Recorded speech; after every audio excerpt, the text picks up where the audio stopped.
my team.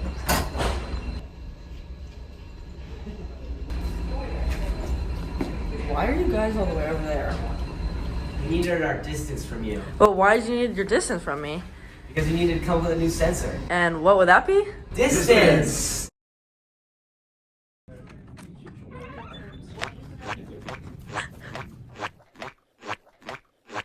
So since you guys have this great idea to do distance, tell me more about it.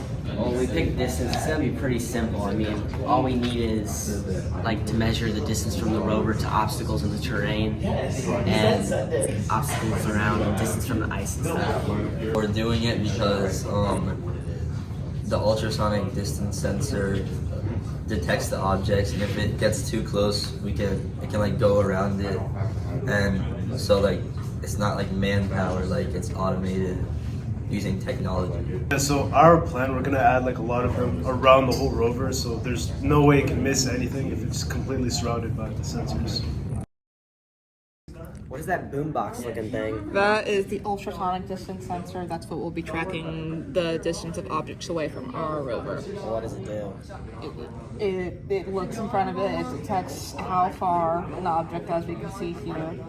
See, the distance is getting closer as we move that dot. Alright, so if Kevin is the object, so here it shows that he's, okay, where is it? Oh, it's right there. Okay, it says 247 centimeters. Obviously, it's not actually 247 centimeters, but if this blue dot was Kevin, so Kevin, come closer, and we move that closer, and it gets a little bit too close, then we get a distance warning. So it'll be like, this object's too close. So when the rover's going, and it has something too close to it, it won't run into it, right? Stop and reorient itself. Perfect. And is that the same brain that we've been using? Yep, it's the same Arduino Uno R3 that helps process all of our information. So that's the same LCD we use on the other one. Yep, same LCD. So it like reads off what our the blue dot. Yep, it displays what the distance is. So, this time around, we're using the same brain, same LCD as we talked about, and of course we're using a resistor and potentiometer to try and limit the amount of electricity to create safety.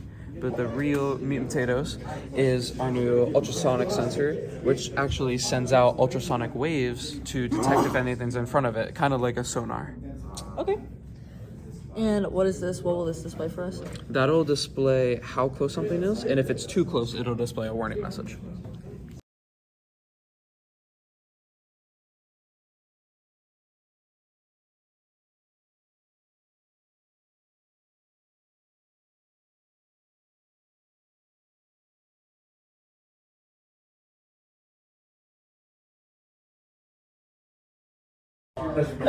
Okay, guys, I know we had some difficulties this week. Kai, do we have everything we need for the sensor to get going? Yeah, but it was hard because we're on a time crunch, so it was hard to make sure everything was submitted on time and we did all the points to get full points up for the project. Yeah, I apologize. That's my fault for the time crunch. I won't be here on Friday. It was also hard because I had to rush figuring out where all the sensors go and making sure they'll actually fit on the rover in the plans. I had a hard time trying to fit in the whole video editing process. It's a very long and tedious process, and I just couldn't. I had a really hard time fitting it in the time crunch, so I rushed a bit. I had to get all the code done in a quick amount of time, so I had to simplify some stuff while making sure everything still works properly. I had to find all the sensors, and I actually found out there's not a straight up distance sensor, so we decided to use an ultrasonic distance sensor. Because,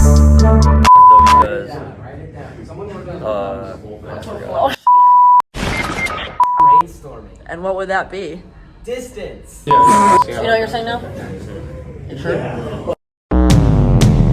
Now I don't believe you. Need distance from you. Louder.